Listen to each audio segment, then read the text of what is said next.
Bueno, buenas tardes a todos. En el día de hoy nos acompaña la doctora Belén Japace, que nos va a hablar sobre endeudamiento en la emergencia, que es un tema de su especialidad. Incluso su tesis doctoral fue sobre este tema. Tiene un libro que es muy preciado para todos. Así que bueno, es un placer muy grande, Belén, que nos acompañes y que participes Sí, y cerrá la jerarquices este ventana. evento.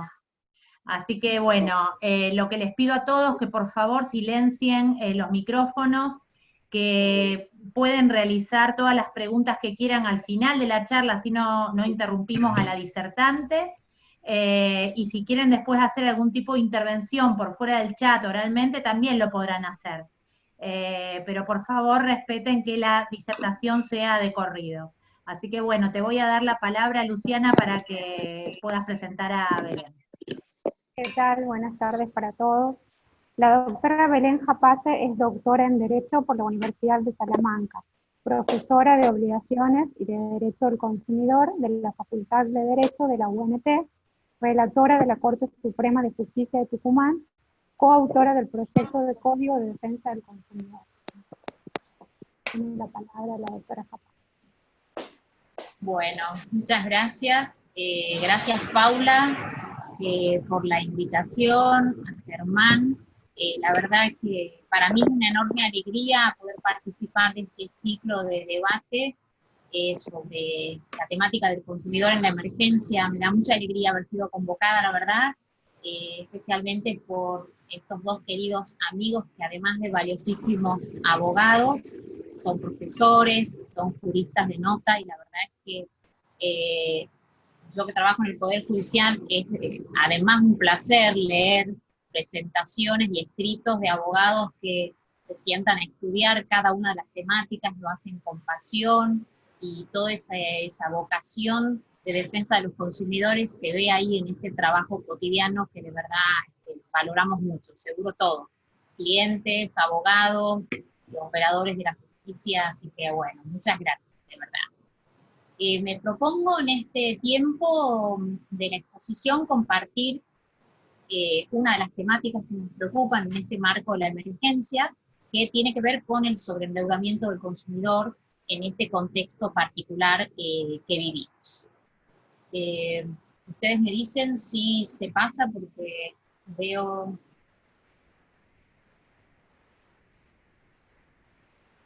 Está ahí ya el segundo cuadro, que me desaparecen las caras. ¿Se escucha bien?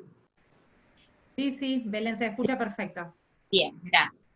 Bueno, partimos de la base de que existe en este marco de pandemia y de emergencia una preocupación que es una preocupación global, que tiene que ver con esta problemática del sobreendeudamiento, y que se caracteriza por una situación de gravedad por la que atraviesan las economías domésticas, los consumidores, tanto en su paz individual como familiar, pero que es una preocupación que va mucho más allá del contexto de excepción, de emergencia que hoy vivimos, y que es una problemática que, al menos en todos los países, ha sido motivo de abordaje, porque es una problemática propia, directamente vinculada a la dinámica propia del mercado, pero hablando de tiempos de normalidad.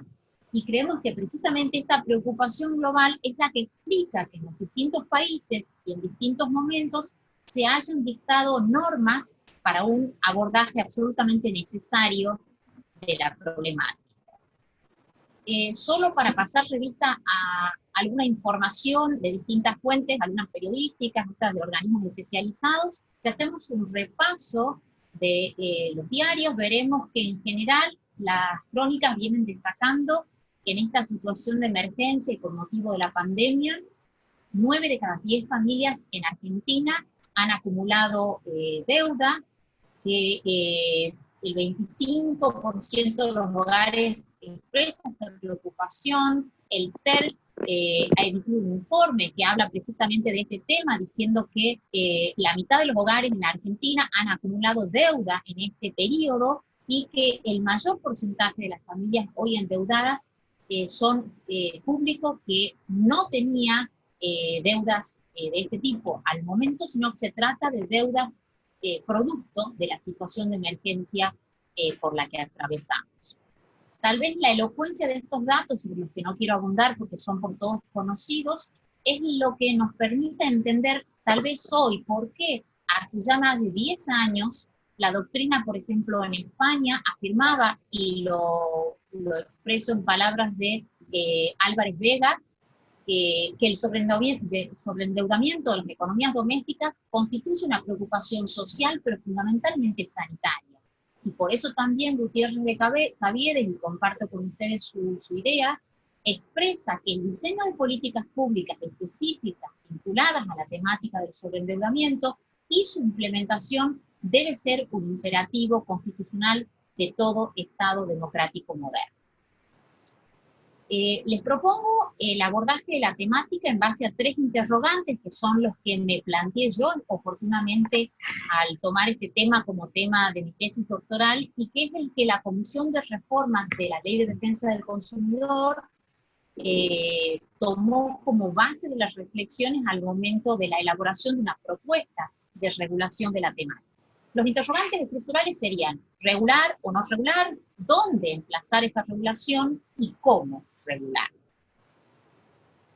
Para dar respuestas a estos interrogantes pasamos al primero: regular o no regular. Creemos que esta primera pregunta debe ser contestada categóricamente en sentido afirmativo. Creemos que la problemática, por distintas razones, impone la intervención del legislador por la especial vulnerabilidad de los sujetos que resultan afectados, los consumidores, sus familias, la naturaleza de los bienes involucrados en esta temática de tanta gravedad y el impacto que ese endeudamiento provoca no solo en la esfera personal, familiar del consumidor endeudado en exceso, sino también en el regular funcionamiento del mercado. Por supuesto, advertimos y reconocemos que esta problemática no se va a gestionar, no se va a resolver, no se va a superar dictando una ley. Pero consideramos que la regulación es un punto de partida necesario y que esa regulación que propiciamos desde la Comisión, como ha pasado en todos los países del mundo que hemos unido el abordaje de la temática, es una ley que debe traducir un modelo. No se trata de ensayar propuestas regulatorias de coyuntura, sino de elaborar una legislación que traduzca un modelo que guarde coherencia con el sistema general dentro del cual se emplaza, que responda a los principios y valores propios de ese sistema normativo, como ha ocurrido en todas las legislaciones del mundo. Y cito el derecho de quiebra de los Estados Unidos como un ejemplo paradigmático de una perspectiva analítica de la temática, y después cualquiera de los países de la Unión Europea que lo hacen bajo paradigmas diametralmente distintos. Respecto del segundo de los interrogantes, ¿dónde regular? Tengo para mí que el emplazamiento de la regulación del sobreendeudamiento tiene importancia, porque considero que los dispositivos legales que asuman el tratamiento de la temática deberán estar inspirados en el paradigma propio de aquel sistema normativo dentro del cual se emplaza. Pero también admito, y esta ha sido una opinión compartida en el seno de la Comisión, que no se trata de una cuestión dirimente, que lo dirimente es dar una respuesta eficaz a una problemática que no admite, cuyo tratamiento no admite más dilaciones. Sea que esta regulación se emplace, como lo han hecho muchos países, dentro del régimen general de insolvencia, en nuestras leyes de concursos y quiebras, sea que lo hagan dentro de la Ley de Defensa del Consumidor, como proponemos en la Comisión, sea que esta temática motive el dictado de una ley especial al efecto, o como en el Mendoza, en la provincia de Mendoza, donde hay una regulación de la temática dentro del Código de Procedimiento Civil y Comercial, lo importante, repetimos, reitero, es darle un tratamiento eficaz, un procedimiento eficaz. Sin duda, el interrogante central pasa por el tercero de los cuestionamientos. ¿Cómo asumir el abordaje de la regulación del sobreendeudamiento del consumidor? Y una primera cuestión a resolver tiene que ver con definir el ámbito de aplicación. En primer lugar, preguntarnos cuál es la situación problemática que nos preocupa, de qué hablamos cuando hablamos de sobreendeudamiento. Y en segundo lugar, preguntarnos por el destinatario, ¿para quién? Pensando en quién y bajo qué mirada propiciamos esta regulación especial. Si tomamos en cuenta una de estas aristas, el presupuesto objetivo, ¿de qué hablamos cuando hablamos de sobreendeudamiento? Advertiremos que se impone una toma de decisión. En el caso de la propuesta argentina, la idea es definir el sobreendeudamiento como aquella dificultad grave que se afronta en el cumplimiento de las obligaciones que se encuentran en situación de pronta exigibilidad, aunque no hablemos necesariamente de deudas ya vencidas. Esto, por supuesto, ha sido motivo de debate y es motivo de debate en los distintos derechos, en las distintas latitudes, pero consideramos que esta definición nos permite ampliar el catálogo de situaciones comprendidas, aprehendidas en la noción de endeudamiento y propiciar para todas esas soluciones la operatividad de los remedios preventivos y de saneamientos incluidos en la propuesta regulatoria. Si analizamos el presupuesto subjetivo, ¿para quién propiciamos estas medidas especiales? ¿Quién es el destinatario de esta regulación? La respuesta adoptada o el criterio adoptado por la Comisión fue pensar en el consumidor persona humana. ¿Y por qué? Si tuviéramos que ensayar una justificación, pues diremos que consideramos que es el consumidor persona humana quien precisa, quien necesita de una regulación o de un régimen particular de saneamiento, de rehabilitación, que incluya la llamada segunda oportunidad, para de ese modo poder superar esa situación de exceso de deuda. Creo que la noción de consumidor no necesita mayor justificación. El concepto de consumidor tiene en el derecho argentino ya un bagaje conceptual, tradición jurídica. Cuando hablamos de consumidor, todos sabemos que nos remitimos a un régimen protectorio que eleva el estándar de las normas protectorias, y creemos, y aquí hago propias palabras o las ideas de Sandra Fontagli, que ya desde hace tiempo, cuando explica la categoría de los consumidores hipervulnerables, mencionan ese catálogo de sujetos afectados por una vulnerabilidad agravada a los consumidores en situación de sobreendeudamiento. Categoría que por otra parte hoy, a la luz de la resolución 139, recientemente dictada por la Secretaría de Comercio Interior del Ministerio de Desarrollo Productivo, califica o incluye dentro de este concepto de sujetos afectados por la vulnerabilidad agravada a aquellos que atraviesan circunstancias sociales y económicas que ponen en jaque el ejercicio en plenitud de los derechos. Creemos que si bien, y hay que admitir que el régimen de insolvencia en nuestra ley de concursos y quiebras necesita un remozamiento, un ayornamiento, consideramos que la persona jurídica o el empresario individual, incluidos en regulaciones de sobreendeudamiento en otros derechos, en el caso de Argentina, tanto la persona jurídica como el empresario individual pueden acudir a la regulación concursal hoy vigente y encontrar en ese marco el cauce para superar la situación de impotencia patrimonial. En el cómo regular nos ha parecido una cuestión central definir cuáles son los principios que han de guiar a los dispositivos de abordaje de la prevención y saneamiento del sobreendeudamiento. Creemos que los dispositivos deben estar afincados, afianzados en dos ideas. En la idea de centralidad de la persona humana, tal como el Código Civil y Comercial hoy la desarrolla y la expresa, y en la llamada ética del vulnerable. Hace algunos días el profesor Bruno Mirallen, en un Zoom similar a este, que compartíamos con profesores brasileros, planteaba la necesidad de un desafío, el desafío de, por fin, diseñar leyes que de verdad se ocupen por todas aquellas situaciones que ponen en jaque la dignidad de la persona. Y sin ninguna duda, el sobreendeudamiento de economías domésticas enrola en esta categoría. Concretamente, en el proyecto hemos seguido dos principios como norte, como faro para guiar la propuesta de regulación, y son por un lado el principio de confianza, la tutela de la confianza, y por otro el principio de préstamos responsables. Comparto con ustedes una norma concreta contenida en el proyecto de Código de Defensa del Consumidor, tal como lo proponen hoy en la Cámara de Diputados, el proyecto recientemente iniciado, presentado.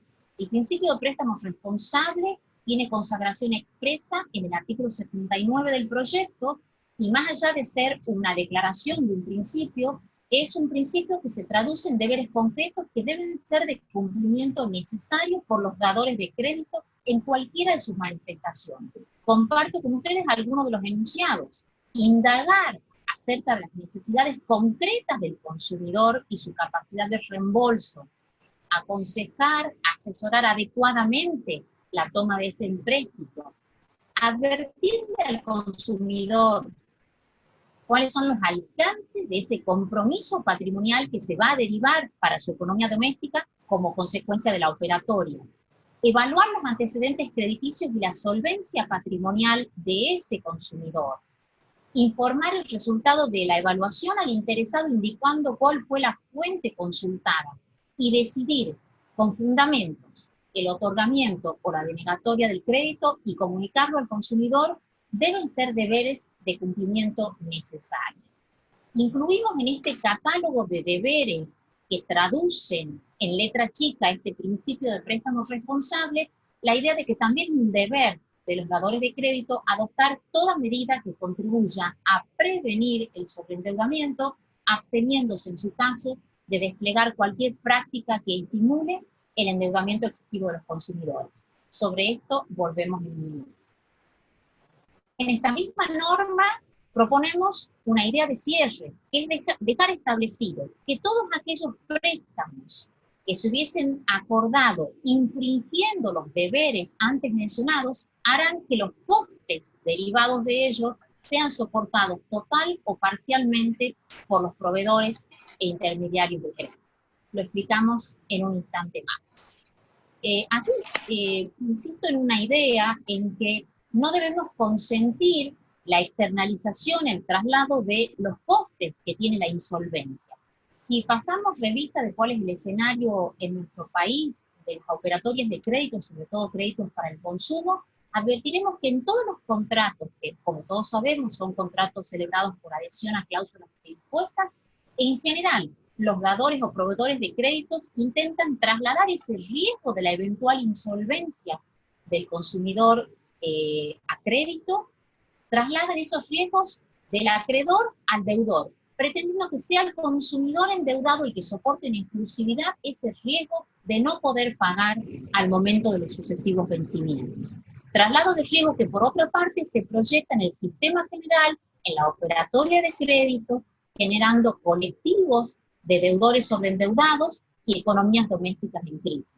Postulo desde la investigación de mi tesis que solo haciendo a los acreedores parcialmente responsables de esa eventual insolvencia, solo de ese modo va a haber un estímulo real para prácticas serias, para prácticas que estén implicadas de verdad con los sujetos afectados en la operatoria de crédito.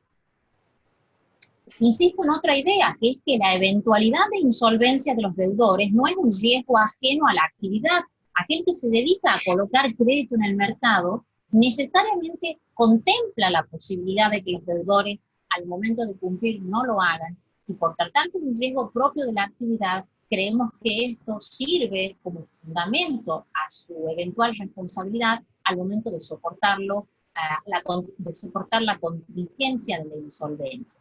Insisto también en la idea de que la confianza que aquellos que acudimos al sistema de crédito, la confianza depositada en el sistema y en los operadores que lo gestionan, no debe ser traicionada.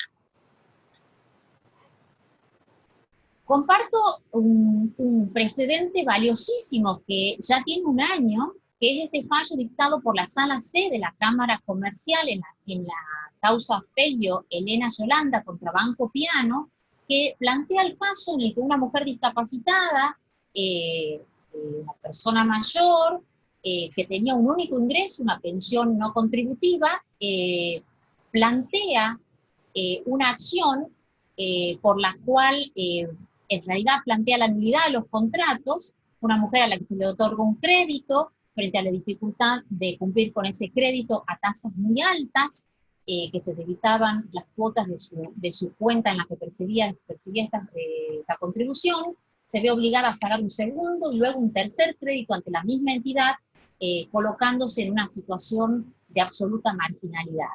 Destaco lo que creo son los párrafos más salientes de este precedente, en donde el tribunal destaca que el banco debió haber efectuado una evaluación de la difícil situación por la que atravesaba esa consumidora, anciana, como les decíamos, discapacitada, con una economía doméstica absolutamente cerrada, que el banco tuvo a su alcance elementos suficientes para detectar la extrema necesidad en la que se encontraba y la dificultad para afrontar la cancelación de ese crédito, y a pesar de ese ingreso mínimo, se le otorgaron 2 créditos sucesivos más a efectos de que pudiera sortear la imposibilidad de cumplimiento.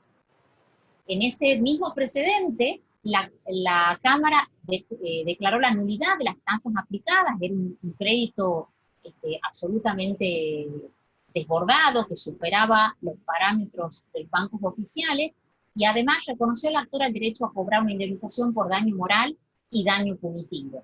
Destaco un párrafo que me parece muy ilustrativo del debate en el marco de ese proceso. La Cámara dijo que el hecho de haber otorgado 3 préstamos personales a una persona jubilada discapacitada con altas tasas de interés y con un conocimiento cabal de que no podría cancelarlos, evidencia una conducta abusiva de su situación o posición de privilegio ante la debilidad del usuario, quien debe atravesar un largo, tedioso y riesgoso camino para lograr el reconocimiento de su derecho. La prevención del sobreendeudamiento, por supuesto, es un tema prioritario. Existe consenso respecto de que se impone resguardar las buenas prácticas y que esto debe ser un objetivo central de la regulación del sobreendeudamiento, a fin de que cualquier desviación que se detectara en el comportamiento de los sujetos implicados, tanto proveedores como consumidores, sean prácticas desalentadas. Todos los que explican la temática del sobreendeudamiento acuden a un criterio de clasificación que divide al endeudamiento en endeudamiento activo y pasivo. Para sintetizar la idea, diremos que la doctrina habla de endeudamiento activo para referirse a aquellas situaciones en donde se constata un endeudamiento deliberado, irreflexivo, irresponsable por el consumidor, que contrae más deuda de la que podrá afrontar con los recursos disponibles. Frente a este criterio, también se habla de endeudamiento pasivo, pero aquí ya el concepto es diferente. El endeudamiento pasivo sería aquel en el que el consumidor incurre en forma involuntaria y por causas sobrevenidas, ajenas al deudor, derivadas de sucesos desafortunados, tales como una enfermedad del consumidor o de algún miembro de su grupo familiar que aporta cargas a la economía doméstica, el fallecimiento de alguno de los sujetos que sirve de sostén a la economía doméstica, las crisis económicas que derivan en situaciones de despido, suspensión, recorte de salarios, situaciones de divorcio, garantías que se hubieran otorgado a terceros y que resultan ejecutadas, etc. ¿Por qué les explico, por qué comparto con ustedes este criterio de clasificación que excede por mucho un mero afán pedagógico, por decirlo de alguna manera? Lo hago porque muchos autores consideran que solamente el consumidor que incurre que cae en esta situación de exceso de deuda en forma involuntaria, solo ese consumidor merece ser motivo de preocupación por parte del legislador. No comparto esta opinión. Yo creo que este criterio de endeudamiento activo y pasivo de algún modo simplifica y no corresponde que así sea el esquema causal. En general, la situación de endeudamiento excesivo de las economías domésticas responde a una multicausalidad y normalmente se trata de situaciones que interrelacionan entre sí, y considero que por eso el abordaje de la temática debe superar estos esquemas implícitos. Consideramos, y así lo entendió la comisión, que lo que hay que hacer es distinguir, asumir un tratamiento diferenciado, y cuando se trate de prevenir el sobreendeudamiento, nos ocupemos de todas las situaciones de sobreendeudamiento, aún de aquellas en las cuales, a priori, podríamos decir que hay una conducta no responsable del tomador de crédito. Pero sí, por supuesto, exigir para las medidas de rehabilitación, de saneamiento, exigir requisitos, y ahí sí la buena fe del consumidor será central para ofrecerle esta posibilidad, esta segunda oportunidad, esta descarga de deuda. Creemos que este criterio que propiciamos tiene un doble efecto favorable, que por un lado suma a la prevención, no nos desentendemos ni siquiera de aquel consumidor poco cuidadoso, pero además seguimos dejando a resguardo los estímulos de conducta responsable que es dable a esperar de los partícipes del mercado. En el proyecto proponemos medidas de corte preventivo, paso una rápida revista por algunas medidas incluidas entre los artículos 84 y 90 del proyecto: el control de la actividad publicitaria, la imposición de un contenido informativo mínimo que debe replicarse en los anuncios publicitarios, en cualquier documentación que se le ofrezca al consumidor antes de suscribir el contrato, y por supuesto en el contrato que finalmente se formalice, un deber de asistencia y asesoramiento, con un deber de advertencia particular, que por razones de tiempo no desarrollamos, pero si a alguien le interesa luego lo explicitamos, la ratificación de ciertas formalidades al contrato como modo de resguardar la voluntad del consumidor. Se reconocen expresamente dos derechos que están previstos, por solo citar un modelo regulatorio en la ley española, que son de eficacia incuestionable: el derecho a un pago anticipado del crédito en caso de ser posible, y la regulación de un derecho de arrepentimiento específico para la operatoria de crédito con un modo de ejercicio singular que también creemos aporta a la prevención del sobreendeudamiento. Estos artículos cierran con una directiva que impone a las autoridades el deber de diseñar políticas activas para neutralizar cualquier práctica empresaria que estimule indebidamente el endeudamiento de los consumidores. Creo que se impone reflexionar sobre cuáles son las características del contexto de la operatoria de crédito en general, en todas las latitudes, pero en nuestro país en particular. Cualquier juez que tenga frente a sí un planteo en donde la temática en el estudio sea el sobreendeudamiento del consumidor afectado, creo que debe analizar si concurren en el caso singular situaciones tales como las que comparto con ustedes. Normalmente los proveedores de crédito seleccionan un sector del mercado. En muchos casos ese sector en el que colocan crédito son clientela de alto riesgo, son a lo mejor tomadores de crédito que no pueden acceder a bancos oficiales o porque están en negro o porque no tienen un salario que les permita acceder a los créditos que se ofrecen en el mercado.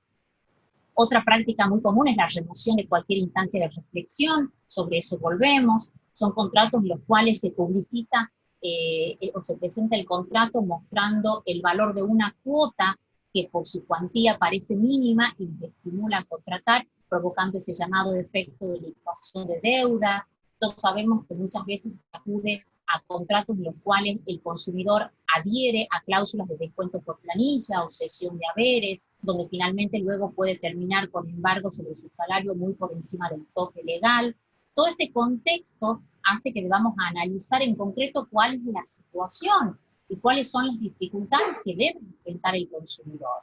Concretamente, y a modo de ejemplo, cito una situación que es de muchísima frecuencia. Normalmente cuando se quiere colocar crédito, las publicidades tratan, o en general hay prácticas que tratan de derribar cualquier situación que signifique que el consumidor pueda reflexionar, ir y volver sobre sus pasos, consultar antes de embarcarse en la operatoria.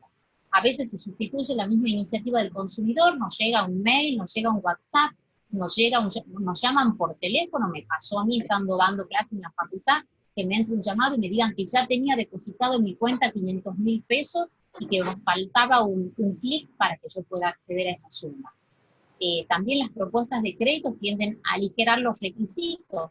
Solo el DNI, solo las firmas, sin garantías, sin avales, sin acreditar servicios, etc. Y sin exigir desembolso inicial. Lleve hoy, pague la primera cuota en 90, 60 días. Es decir, todos estos estímulos, en el fondo lo que hacen es desalentar cualquier instancia de reflexión para que el consumidor sopese de verdad las consecuencias de embarcarse en esa operación.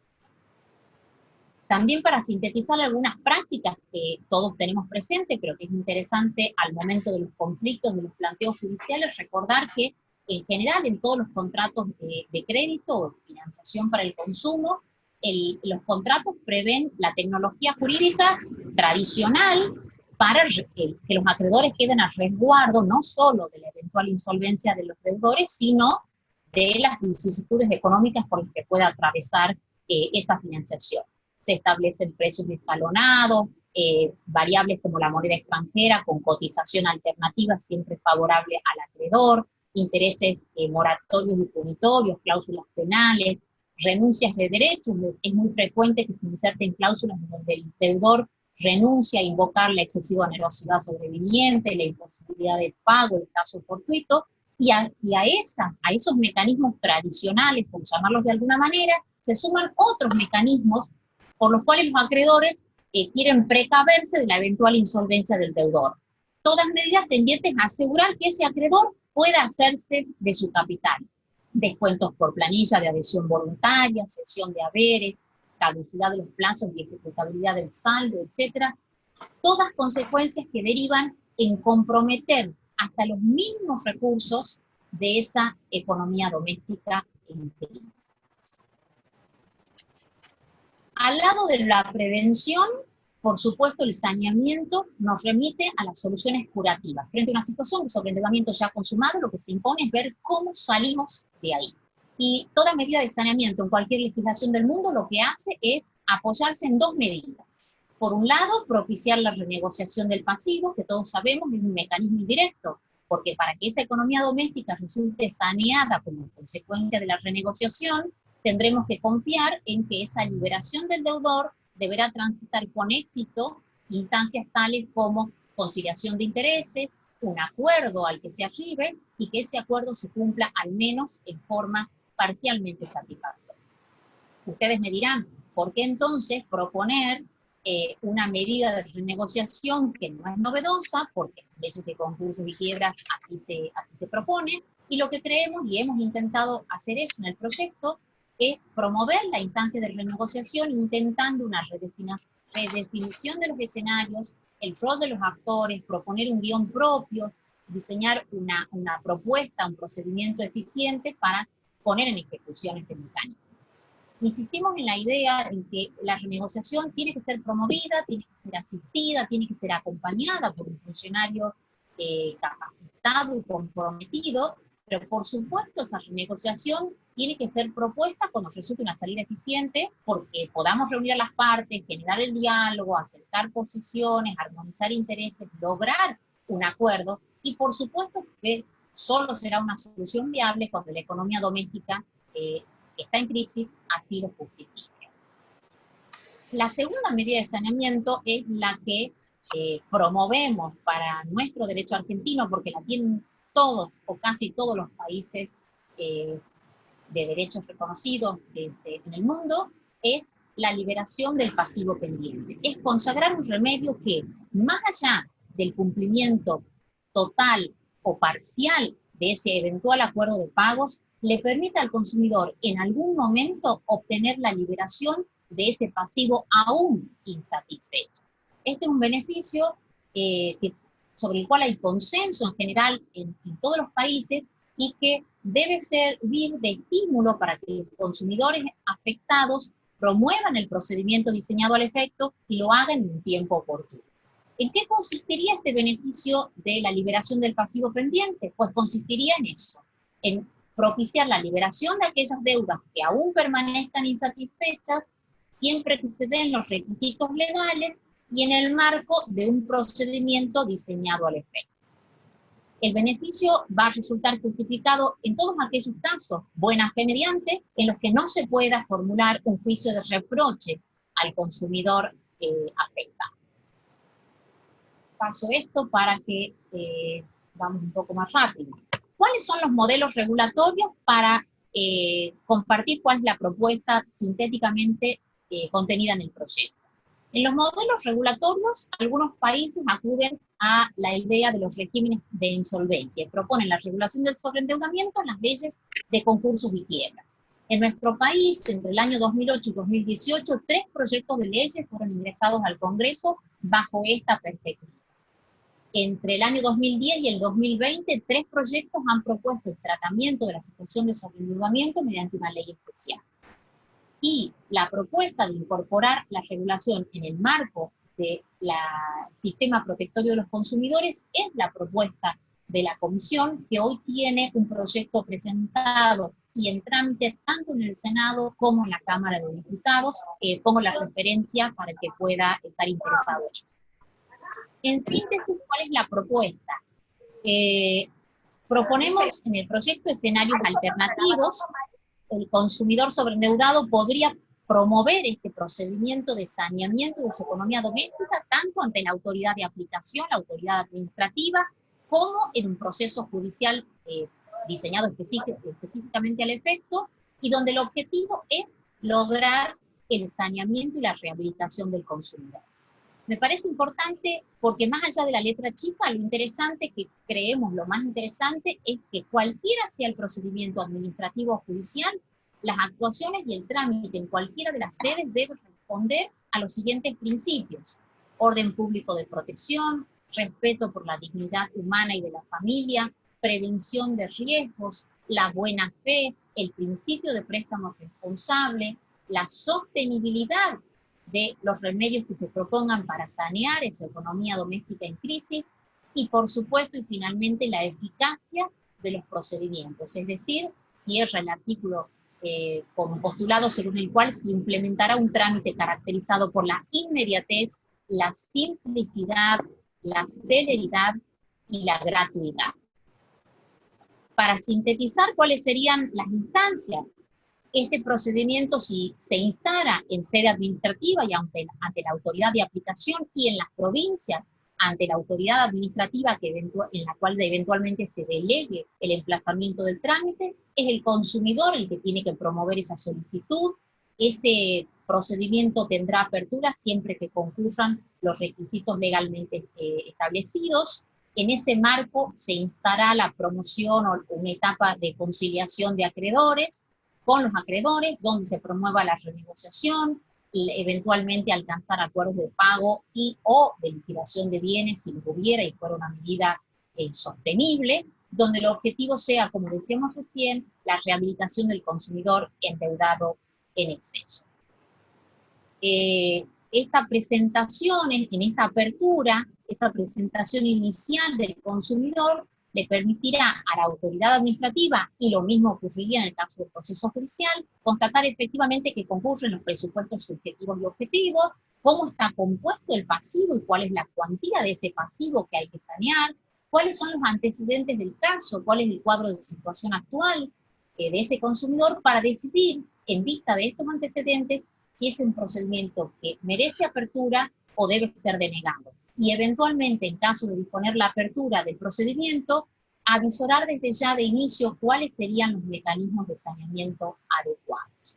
Me parece importante destacar, porque aquí hay una política de estímulo, ¿por qué el consumidor acudiría a un procedimiento de saneamiento? Porque tiene efectos patrimoniales beneficiosos.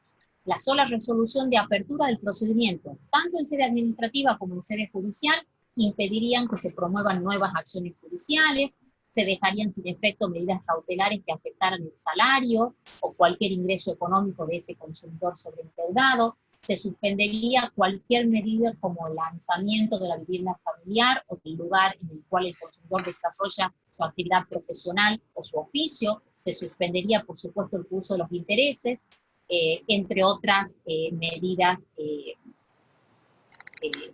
estimulantes, creemos. Por supuesto, habría una citación a los acreedores, se promovería, como decía, esta instancia de renegociación. Nos ha parecido muy importante en el proyecto dejar establecido que el funcionario que asuma la conducción de este trámite de renegociación debe tener amplias facultades para asesorar, orientar las soluciones, impulsar medidas como la condonación total o parcial de deudas, morigeración de intereses, prolongación de los vencimientos, en fin, cualquier medida que aparezca como un mecanismo adecuado a los fines de orientar y arribar a esa rehabilitación del consumidor. Sea que se logren acuerdos de pago, acuerdos de liquidación de bienes o cualquier otro mecanismo de saneamiento, transitará oportunamente por instancias de homologación. Mencionamos acá el segundo procedimiento porque se replican y los efectos son casi idénticos. Aquí también, si transitáramos el proceso judicial, también sería solicitud del consumidor, también se convocaría una instancia de conciliación, los requisitos serían idénticos, los efectos, la citación de los acreedores, el rol y las facultades de aquel que conduzca el trámite, todo lo previsto respecto de acuerdos de pago y de liquidación de bienes será idéntico en sede administrativa y en sede judicial, la homologación de esos acuerdos, etc. Por supuesto, arribados a acuerdos de liquidación o acuerdos de cumplimiento, el juez tendrá que controlar la regular ejecución y eventualmente, y transcurrido el plazo, el juez dispondrá esta medida de saneamiento conocida como segunda oportunidad o liberación del pasivo pendiente, que logre finalmente esa descarga de deuda y la rehabilitación de nuestro consumidor sobreendeudado. En Brasil se encuentran en una situación similar a la Argentina. Se encuentra en el Congreso en Brasil también una reforma integral al Código de Defensa del Consumidor, y Claudia Lima Márquez, una de las mentoras de esta reforma sustancial y significativa, destaca, entre otras muchas novedades que se introducen, que el sobreendeudamiento de las economías domésticas hoy, por la coyuntura que vivimos, es una patología que adquiere carácter de pandemia. En todos los países atravesados por la crisis de la pandemia y las cuarentenas y las emergencias derivadas, constatan que el sobreendeudamiento afecta a la globalidad de los países. Y lo dice Claudia Lima Márquez, que aunque existan muchas normas dispersas, sentencias de los tribunales y programas e iniciativas de tratamiento del sobreendeudamiento, lo que existe de verdad es una necesidad de regular en forma sistémica la problemática, y ella considera que en Brasil eso se lograría vehiculizándolo al proyecto de reforma del Código de Defensa del Consumidor. Para ir cerrando, mientras llega la vacuna para prevenir y el remedio para curar esta enfermedad es el sobreendeudamiento que asume carácter de pandemia, la exhortación hoy está dirigida principalmente a los jueces, que son quienes deben velar por el estricto cumplimiento de las normas protectorias del consumidor. Les voy a proponer para cerrar una brevísima revista de algunos planteos judiciales. Pero sea que estos planteos se inserten en acciones preventivas que haya promovido el propio consumidor frente a prácticas empresarias abusivas, frente a un déficit de información, frente a la necesidad de una asistencia judicial, o cuando se trate de planteos o acciones promovidas en contra del consumidor, sea por cumplimiento de contratos en préstamos dinerarios, en tarjetas de crédito, en círculos de ahorro, sea que estemos en presencia de ejecuciones prendarias o de ejecuciones de títulos de crédito, se impone sin ninguna duda un control judicial irrenunciable. Un control judicial irrenunciable sobre aspectos diversos. Yo menciono algunas aristas, podremos compartir luego en el intercambio algunas otras. Los jueces no pueden dejar de controlar en cualquier acción promovida en contra del consumidor si estamos en presencia de una vía procesal adecuada. Cito solo algunos precedentes que ustedes conocerán y que están vinculados a ejecuciones prendarias concretamente. El juez no puede dejar de velar por el ejercicio del derecho de defensa pleno por parte del consumidor. Y si el marco procesal promovido no lo garantiza, pues no será la vía procesal intentada la adecuada. Pero además existe un deber de control judicial irrenunciable respecto de la existencia, por un lado, y la legitimidad de la deuda, como también respecto de la composición y la cuantía de esa deuda que se pretende ejecutar en contra de los consumidores.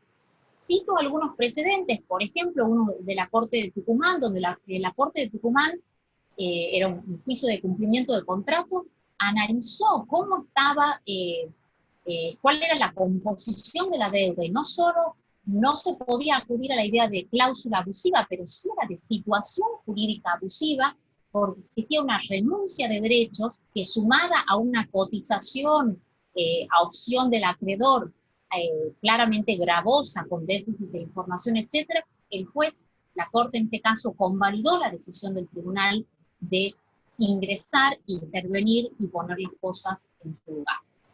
Cito algunos fallos, dos fallos de Córdoba, un fallo, el caso Pello que mencionábamos antes, donde claramente, y lo dejo a disposición de ustedes para que tenga algún interés particular lo vea, constatar cómo el juez no puede permanecer impasible frente a la ejecución de una deuda que claramente se avisora como ilegítima, o por la abusividad de las cláusulas, las tasas de sus intereses, la juxtaposición de cláusulas que generan un contexto de abusividad, etc.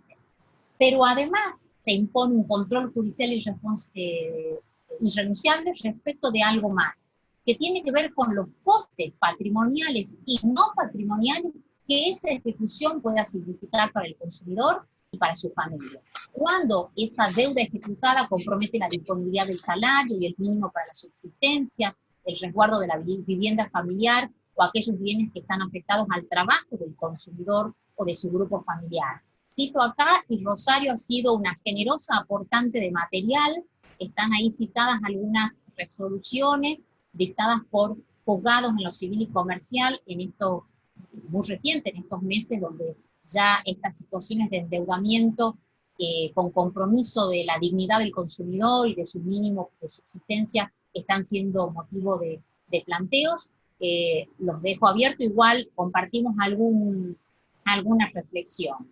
Concretamente, la resolución dictada por este juzgado civil y comercial de Dolores en la causa Pieroni, en este caso el juzgado dispuso, bajo el título de una cautelar innovativa, disponer que el deudor de un crédito bancario UVA y la acreedora renegocien los términos de esa contratación, otorgándole un plazo de 90 días para hacerlo, y dejando expresamente establecido que mientras esa negociación sea llevada a cabo, el monto de la cuota no podrá tener una incidencia superior al 20% del salario. Una manifestación. Un juzgado civil y comercial de Mendoza, en el mes de mayo de este año, dispuso hacer lugar también a una medida precautoria, disponiendo el ajuste de la cuota mensual del crédito hipotecario en la suma de 21.000 pesos, equivalente al 35% del salario del apelacionante, hasta tanto se dicte la sentencia en esos autos, o bien se dicte por los órganos competentes una normativa general que resulte más beneficiosa eventualmente para ese deudor. El Juzgado de La Plata, en mayo también de este año, en la causa Barbosa, aquí también se hizo lugar a una medida cautelar ordenándole al Banco de la Provincia de Buenos Aires que se abstenga de percibir y o retener en concepto de pago de la cuota valores que superen el equivalente al 35% del salario de ese tomador.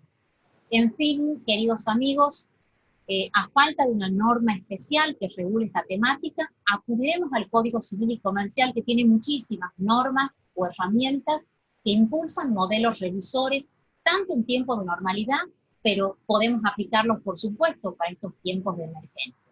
Tenemos las de enorme utilidad, las normas vinculadas a la abusividad contractual, cuando estamos frente a un clausulado que suponga renuncias de derechos, cuando estemos frente a facultades que se reserva el acreedor para determinar el precio o la cotización, los intereses, las cláusulas penales. Tenemos normas que impulsan la renegociación en nuestro Código Civil y Comercial, en el artículo 960, en el artículo 1011, que todos conocen, y se ha hablado de ello en el marco de este ciclo de debate, y se seguirá hablando. Institutos tales como la imprevisión, la frustración de la finalidad, la imposibilidad de pago, el caso fortuito, el enriquecimiento indebido, la tutela preventiva del contrato, la suspensión del contrato, en fin, todas estas normas nos permiten, en el marco del sistema general y propiciando un diálogo de esas distintas fuentes normativas, teniendo a la Constitución como norte, permitirá a los abogados hacer las propuestas y a los jueces resolver los conflictos, teniendo este norte como guía. En fin, para cerrar, una reflexión final. Ricardo Lorenzetti en Tucumán, en el marco de una conferencia en el año 2014, dejó una idea que a mí me parece que explica mucho lo que estamos viviendo hoy.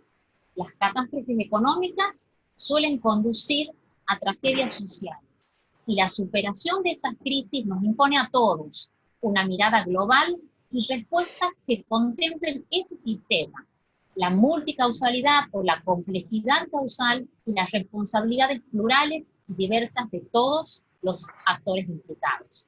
En esa senda transita el proyecto de Código de Defensa del Consumidor, que ojalá permita un debate en el marco del Congreso y la posibilidad de arribar a la mejor regulación posible.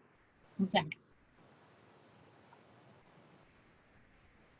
Bueno, Belén, excelente disertación, muchísimas gracias, absolutamente clara. Acá hay algunas consultas. A mí me gustaría hacerte una pregunta. Bueno, justamente cuando hay un consumidor que tiene varios acreedores, muchas veces se utilizan intermediarios para la colocación de créditos. Entonces hay muchos acreedores, pero que se encuentran unidos por un intermediario.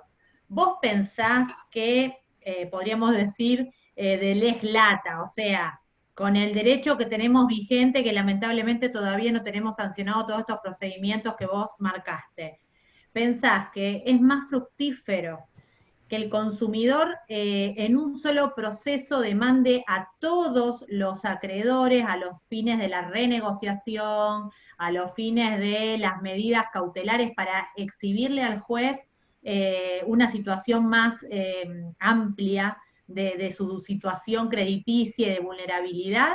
¿O pensás que tienen que ser individuales? Bueno, te agradezco la pregunta. Es un tema complejo y tiene que ver mucho con creo que este es un trabajo entre todos, ¿no? El abogado que hace un buen planteo seguramente corre con ventaja para ser escuchado por el juez. Creo que un buen planteo de un abogado que pone en evidencia un contexto, una situación de sobreendeudamiento que está caracterizada, como lo decíamos recién, por una dificultad para afrontar ese conjunto de obligaciones. Y creo que para que el juez pueda constatar esa situación, es conveniente en un proceso hacer evidente esta pluralidad de acreedores. Yo no me meto con los profesores de derecho concursal porque no quiero generar una tensión, pero son ellos, los profesores, los especialistas en concursos y quiebras, los que en los congresos hacen evidente que el diseño actual de la regulación del régimen general de insolvencia no da respuesta adecuada al sobreendeudamiento de los consumidores. Entonces, ¿de qué modo? O sea, si se trata de un problema colectivo, la solución tiene que ser colectiva. Gonzalo Soso, por ejemplo, él promueve, y me parece que con acierto, que ciertas áreas en donde claramente se están viendo focos de conflicto, círculos de ahorro, créditos UVA, etcétera, conviene, por supuesto, estimular una renegociación colectiva, que haya soluciones macro para estas problemáticas que presentan multiplicidad de casos. Ahora, como eso depende de un compromiso del funcionario que lo asuma, o de quien puede ejercer esa representación, etcétera, no tenemos los carriles aceitados para esas soluciones, que lo ideal sería que se resuelvan así. A mí me parece que llamar a juicio, intentar convocar a juicio a todos aquellos dadores directos o intermediarios de crédito es lo que crearía la convicción al juez de que se impone impulsar medidas diferentes. Los jueces hoy tienen, pero además lo tienen en el Código Civil como una herramienta de normalidad. ¿Cuánto más si estamos en situación de emergencia? A mí me preocupa mucho, yo trabajo en el Poder Judicial, y lo admito, que es que cuando tenemos un caso para resolver y vemos que hay una resolución del Ministerio, del Banco Central, que dice lo que queremos escuchar para ponerlo en la sentencia, para fundar la resolución, estamos chochos y parece que eso es la salvación. Como si la Constitución Nacional no fuera suficiente, como si el Código Civil no fuera suficiente. Tenemos la acción preventiva del Código Civil. El consumidor que está viendo que le llega el agua al cuello, ¿qué va a esperar? A modo de prevención tiene que decir, señor juez, quiero que quede claro, que se defina mi pasivo, quiero saber a quién le debo, porque a veces ni sé a quién le debo. He contratado con una fachada que es un intermediario, no sé a quién le debo, quiero saber a quién le debo. Supongamos que, qué sé yo, por citar un ejemplo que sería improbable, pero de golpe yo me hago de un dinero X, o me despiden y me pagan una indemnización, y quiero cancelar parte de esas deudas que tengo, y no lo puedo hacer, porque no sé ni siquiera quiénes son mis acreedores. A modo de prevención, por supuesto que puedo promover una acción preventiva para ese daño amenazante que es mi economía doméstica, bueno, determinar quiénes son los acreedores, mis legitimados, quiénes serían eventualmente mis legitimados pasivos, o de quién voy a ser yo un legitimado pasivo dentro de un tiempo si no me adelanto. Y determinar quiénes son mis acreedores, cuál es la cuantía, cuánto debo, cómo, en este fallo de la Corte de Tucumán que yo mencioné muy al pasar, la deudora, o sea, el precio era X cantidad de dólares a la cotización de Nueva York, a la cotización de Montevideo, a opción del acreedor, pero no estaba claro en qué momento el acreedor debía pronunciarse para que ese consumidor supiera cuánto era la cuota. Quiero decir, me parece que es el momento de abogados creativos, abogados que estudien, abogados que hagan planteos creativos, y sobre todo para los jueces, porque aunque el que tiene que poner ahí el derecho eventualmente y adecuar la pretensión a lo que deba hacer, es el juez.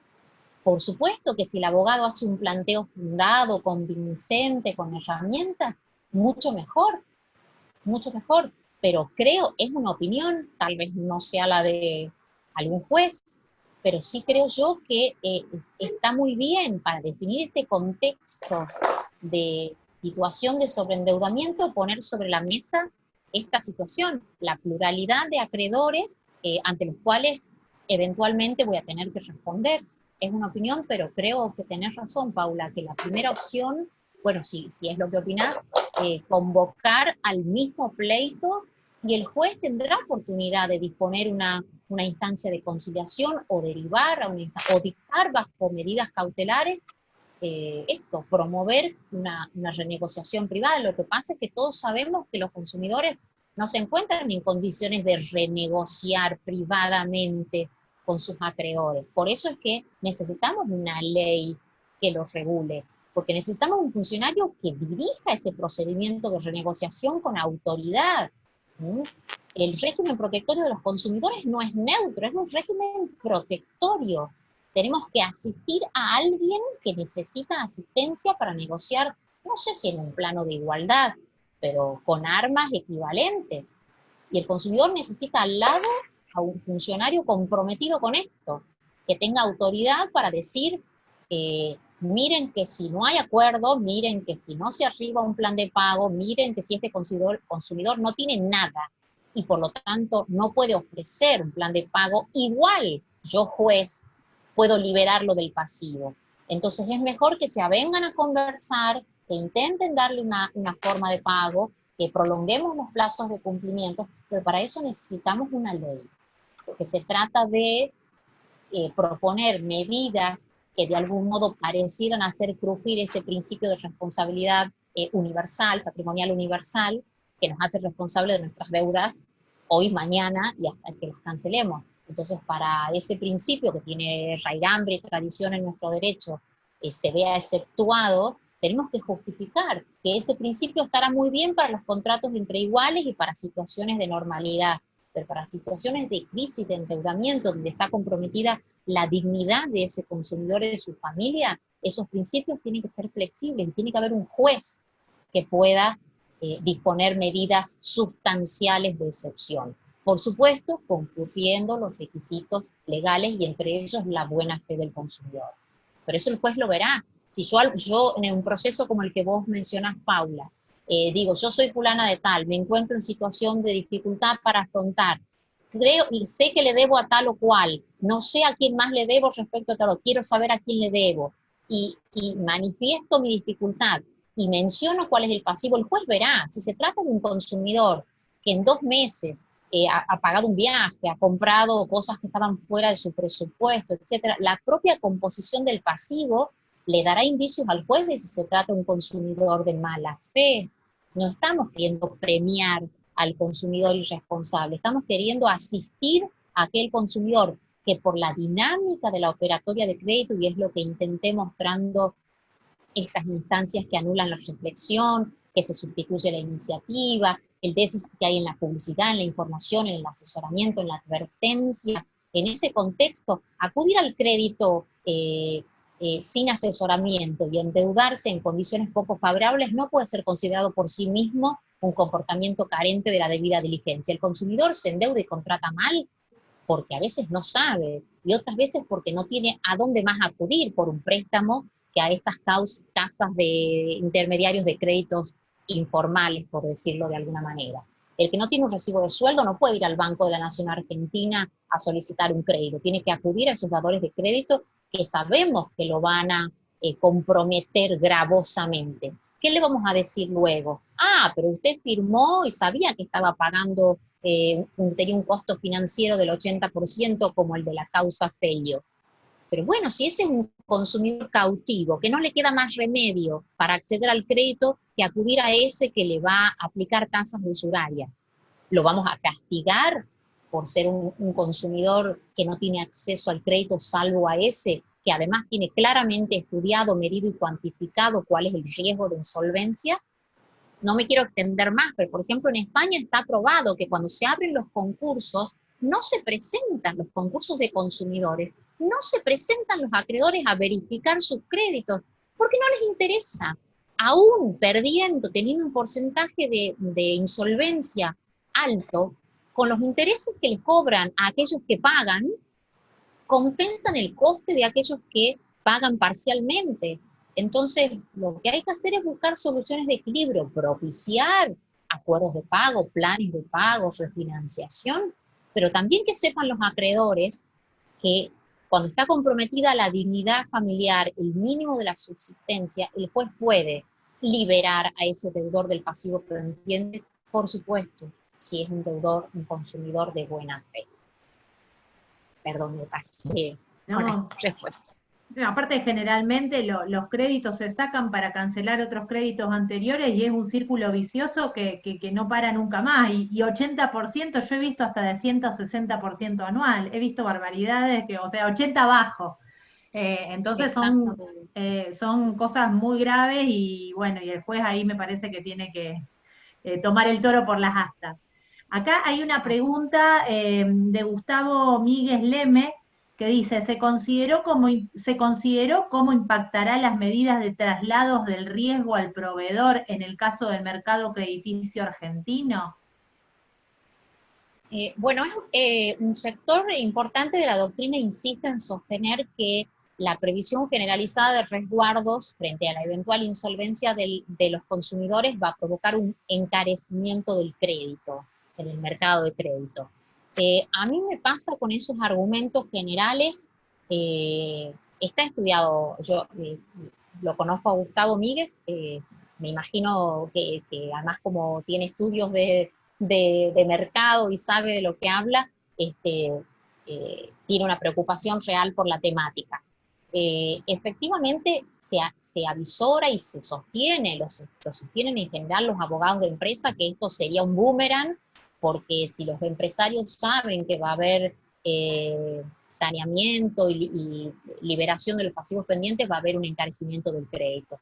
Yo creo que eso está injustificado. O sea, aquellos que, es como en montones de otras situaciones, cuando se habla de las prepagas, cuando se habla dicen, bueno, esto va a provocar el quiebre del sistema, etcétera. Yo creo que son argumentos que suenan verosímiles, pero que luego no están avalados por estudios actuariales que pongan en evidencia esa postulación. Yo no creo, a ver, hoy un mercado con las tasas que tenemos, yo creo que están altamente resguardados los empresarios, y para mí la prueba es esto, es que luego no reclaman, no inician ejecuciones, no hay juicios por cobro de estos créditos de entidades informales que dan dinero, no lo hay, es porque con que ese consumidor saca 15.000, luego devuelve 80.000 en no sé cuántas cuotas, con que haya pagado la tercera parte del crédito, ya eso fue negocio para el intermediario o para el prestamista. Entonces, de verdad que yo creo que el día que venga una cámara empresaria y demuestre con actuaciones, con informes actuariales, de qué modo esto impacta en el precio del crédito del mercado, pues se atenderá. De verdad, yo no creo que pase de ser un argumento, digamos, que suena bien y que tiene alguna base cierta, pero que de verdad creo que hasta aquí no está respaldado por estudios serios. Acá Liliana Urrutia dice, yo he visto casos de deudas bancarias que absorbía el 100% del salario y por débito automático. Todo el sistema, me imagino que Liliana hace referencia al sistema de descuentos, que tiene una normativa específica y que no tiene el tope de la embargabilidad de los salarios. Generalmente se echa mano de ese sistema. Sí, he visto varios precedentes porque, bueno, a nivel nacional hay legislación, sobre todo cuando se trata de empleo público, no hay así para el sector privado, algunas provincias tienen legislación específica, en Santa Fe hay una ley específica para cierto sector, no hay en paralelo, no la he visto en todas las provincias que tengan un resguardo similar, pero a ver, yo creo que otra vez, por supuesto que cuando encontramos la norma provincial, el decreto, el reglamento, estamos muy contentos, pero creo que no hace falta contar con una norma específica. No es razonable pensar que cesión de haberes mediante descuento por planilla de adhesión voluntaria pueda justificar que un asalariado se vea privado de la disponibilidad de sus ingresos.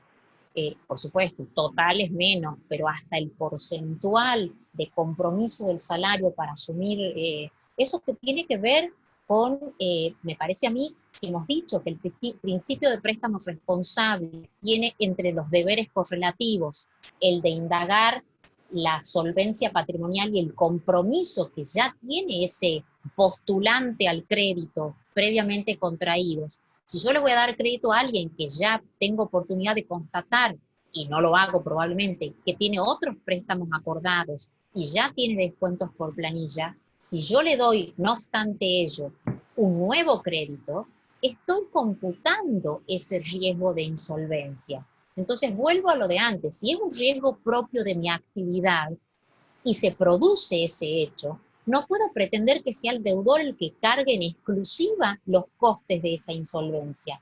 No es un riesgo ajeno a la actividad. Esto del esfuerzo compartido que ha sido aplicado para otras situaciones, tiene su correlato aquí. ¿Por qué va a soportar en exclusiva el consumidor el riesgo de la insolvencia? Si es un riesgo con el cual el dador del crédito ha lucrado, el que le da crédito a una persona que no tiene recibo de sueldo o que tiene figura un monto inferior al real, sabe que, y está haciendo su negocio en ese segmento cautivo de tomadores de crédito. Cuando se produzca el riesgo, esa insolvencia deje de ser una hipótesis y sea una realidad, ¿la va a soportar en exclusiva el consumidor que le viene pagando seguramente tasas usurarias mientras cumplió? No, lo razonable es que ambos soporten el riesgo de esa insolvencia. Estamos hablando de derecho, no es un riesgo ajeno a la actividad, no estoy yo aquí con una balada romántica, esto es derecho, esto está en todos los ordenamientos del mundo, está en la ley de quiebra de los Estados Unidos, está en España, está en Francia, está en Italia, está en Dinamarca, ¿no? En todos los países. Nuestro país, acostumbrado a crisis cíclicas y con el enorme costo humano, se permite no tener una ley de sobreendeudamiento, me parece realmente inconcebible. Y sabemos que hay voluntad política, pero estos temas son temas impostergables. Han fracasado en el Congreso de la Nación, fracasado en el sentido de que perdieron estado parlamentario más de 10 proyectos. Pues busquemos uno sobre el cual podamos alcanzar consenso. No importa la autoría aquí, no importa el espacio político que lo proponga, no debiera ser un tema de negociación. Busquemos lo mejor, el emplazamiento que se considere en el que podamos arribar a consenso, pero propongamos un modelo regulatorio, lo discutamos, lo debatamos, este debería ser un tema de agenda impostergable, creo yo. Melgarejo dice, ¿qué opinión le merece la responsabilidad de las entidades por los créditos bancarios preaprobados? Se sacan a través de home banking con solo un clic sin recibir la documentación alguna del consumidor. Bueno, es otra práctica empresaria, es lo que también mencionaba, se sustituye la iniciativa, el consumidor no va a buscar, por eso es que también propiciamos entre las medidas preventivas del sobreendeudamiento, regular el llamado derecho de arrepentimiento con características específicas para la operatoria. Esto de que yo recibí un llamado diciéndome que tenía 500.000 pesos acreditados en mi cuenta, yo estaba estacionando el auto para dar clases en la facultad en la misma cuadra. ¿Qué hubiera pasado si yo en ese momento me encontraba atravesando una situación de crisis económica, de crisis familiar, con un hijo enfermo, y me dicen que tengo 500.000 pesos, que lo puedo disponer ya? A lo mejor ni pienso más nada, voy, saco la plata, cancelo, firmo lo que me digan que hay que firmar, y listo. ¿Y qué me van a decir después? Que soy un irresponsable, que mi sueldo no me iba a dar, que debí pensar, debí consultar. ¿Cómo voy a consultar? Si vienen a mí, sustituyen la iniciativa, me ponen un mail, me dicen haga clic, no me dejan reflexionar, que pague la primera cuota en 90 días, o sea, desalientan cualquier instancia. Si yo sé que hoy ya contrato, no tengo que pagar nada, eso que puede estar muy bien. Me decían, ojo, que si se exige un desembolso inicial obligatorio pueden perjudicar al consumidor. Puede ser, pero en ciertas operaciones de volumen económico relevante, no exigirle al consumidor que haga un sacrificio patrimonial de inicio es, en el fondo, empujarlo a la contratación sin darle la posibilidad de que reflexione. Si yo sé que tengo que poner de inicio una cuota de X pesos, bueno, lo converso con mi marido, con mi mujer en casa, con mis padres, hago cuentas, pero si vienen a mí, me mandan el mail, me acreditan en la cuenta con un solo clic, no me dejan sin DNI, con DNI, sin garantes, sin avales, o sea, remueven todos aquellos obstáculos que son los que hacen que uno piense, repiense, consulte, debata. Entonces, para responder a la pregunta, yo creo que si se trata de la infracción de alguno de estos deberes que consideramos tienen que ver con el préstamo responsable, si un dador de crédito otorga un crédito infringiendo alguno o incumpliendo alguno de estos deberes propios del préstamo responsable, tiene que asumir, aunque sea parcialmente, el costo de esa insolvencia. Y eso quiere decir absorber la deuda, bancársela, absorberla, no poder reclamarla. Sería el correlato de su responsabilidad en esta operatoria que concretó teniendo en vista esa situación, y si no, bueno, como un modo de corregir, hay que orientar prácticas de crédito saludables, y no es saludable ponerle al consumidor la plata en la mano sin verificar su situación patrimonial, los otros créditos que tiene acordados, el compromiso de su salario, hasta dónde tiene embargos, cómo se compone su grupo familiar, que después cuando no paga, voy a ver quién era, pero no debió tomar, no, usted no le debió dar. Si estaba es lo que dijo la Cámara Comercial en el caso Pelio. Si usted sabe que esta mujer ganaba o tenía como único ingreso una pensión que la depositaban en la cuenta de su banco, usted se aprovechó de esa mujer. Usted sabía que no le iba a pagar y le dio 3 créditos y se los cobraba y le descontaba por planilla. O sea, cuando la mujer iba a cobrar la pensión, no tenía nada, porque el banco ya se había apoderado de sus únicos y magros ingresos. Entonces, el dominio de la operatoria está en manos del acreedor, que se cobra primero todo, porque tiene el descuento por planilla, la cesión de haberes, tiene todo. Diseña el contrato, me lo impone de algún modo, me embarco en eso, se encarga de cobrar primero antes que nadie, y luego, de lo que sea de mí, se desentienden todos. Pues le convendría al acreedor que este consumidor siga teniendo plata para que le pague el mes que viene, y el que sigue, y el que sigue. Creo que son normas, son soluciones jurídicas serias las que proponemos, están asentadas en principios, en normas. Y aún a falta de una ley especial, creo que podemos construir estas respuestas. ¿Vos pensás, Belén, que podría, además de tener como contrapartida la liberación, poder iniciarse una acción de daños y perjuicios y hasta imponerse o tornarse procedente los daños punitivos? Pregunto. Yo creo, a ver, si hay una práctica empresaria lesiva de la dignidad de la persona, yo no tengo dudas que el daño punitivo procede. Por supuesto, el daño punitivo se ha hecho.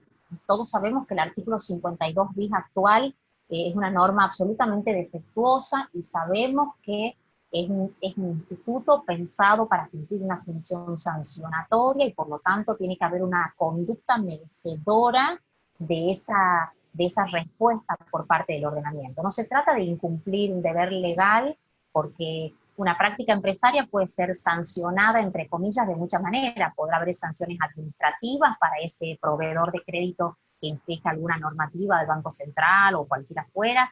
Puede haber otras sanciones penales, por supuesto. Pero para que se aplique el daño punitivo tienen que concurrir los presupuestos del daño punitivo.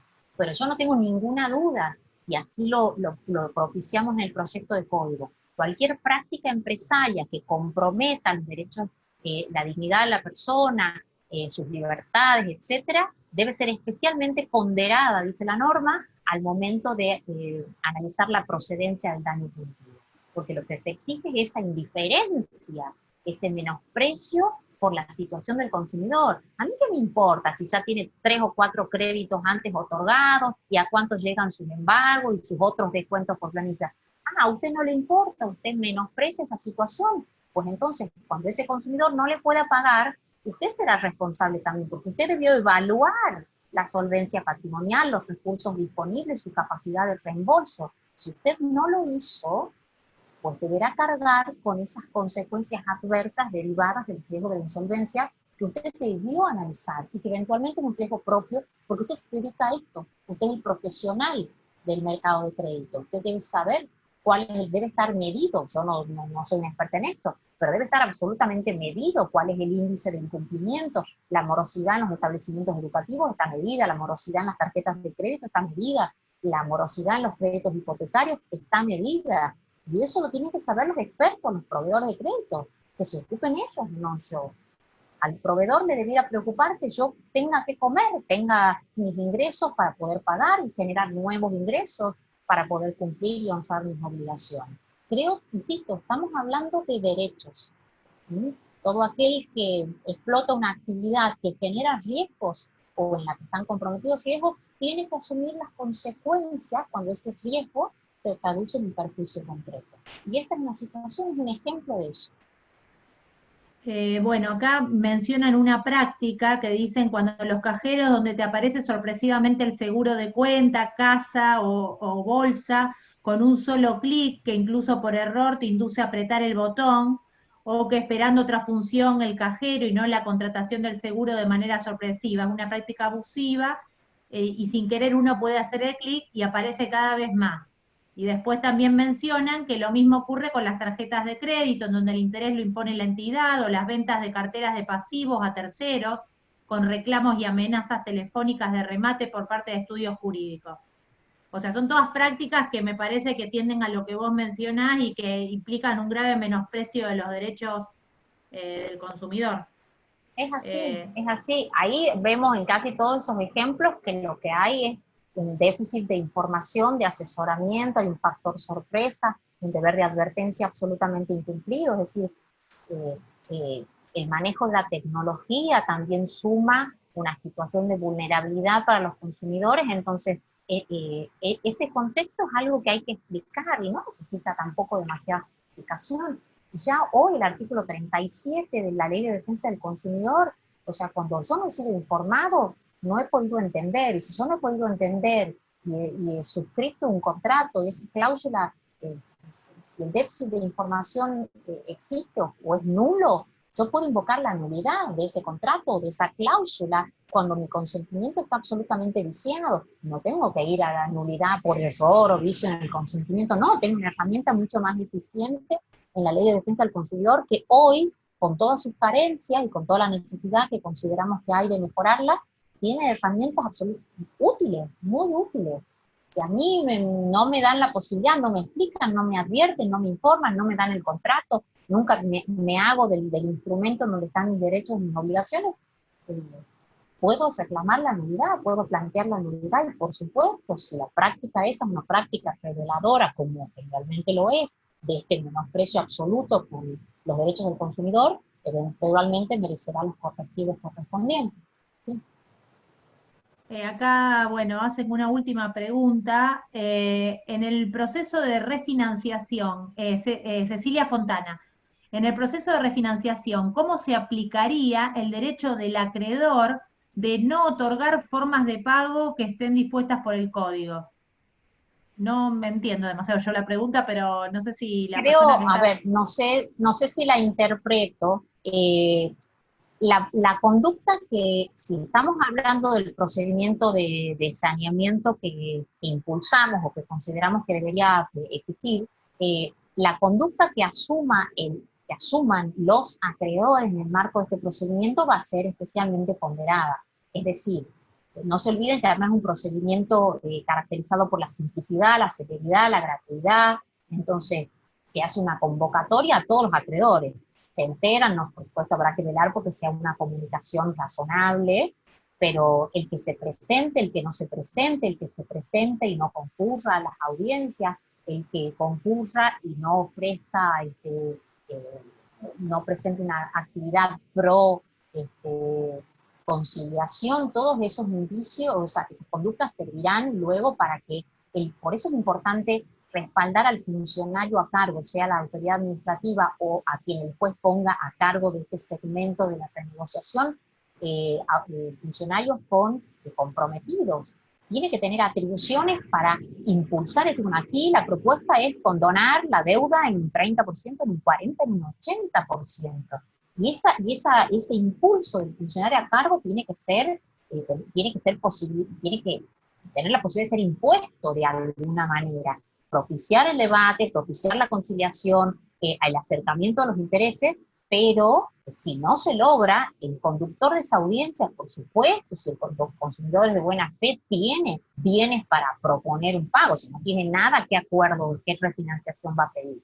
Pero tiene que, esa actitud reticente, si es lo que preguntaba, si el motivo de la consulta pasaba por ahí, esa conducta reticente de los acreedores, no presentarse, no concurrir, no intentar negociar, no flexibilizarse, no, etcétera, podrá ser valorado negativamente por el conductor del trámite, sea la autoridad administrativa o el juez, eventualmente, al decidir la impugnación del acuerdo, si hubiera un acuerdo, o incluso, bueno, como se hacen en los concursos y quiebras, bueno, en algún momento se resuelve la suerte de esos acuerdos, y aquí el conductor tiene que tener atribuciones para, no quiero usar la palabra imponer, pero de algún modo para conducir eficazmente el procedimiento que tiene una finalidad concreta, que es rehabilitar a ese consumidor. Ese es el objetivo del procedimiento. Si el procedimiento no logra ese objetivo, carece de sentido.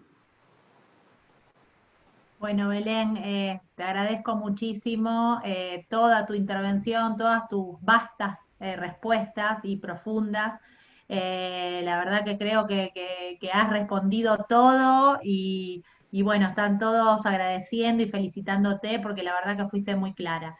Así que nuevamente te agradezco muchísimo toda tu Gracias a generosidad. ustedes, es un placer y ojalá prontito podamos vernos de cerca y bueno, compartir en Rosario o en Tucumán un encuentro. Las mejores empanadas del país, sabés que están en Tucumán, te esperamos. Obviamente. Y las milanesas también en sándwich, eso es imperdible. El sanguchito de milanesa, te esperamos con eso, que yo ya sabré qué pedir en Rosario, que tengo mis platos preferidos también. Por supuesto, estarás invitada. Bueno, muchísimas gracias Belén y gracias a todos por haberse quedado. Bueno, fue bastante largo y profundo todo, así que bueno, nos vemos la próxima semana. Gracias Belén. Gracias, Chao. Nos vemos. Chao, chao.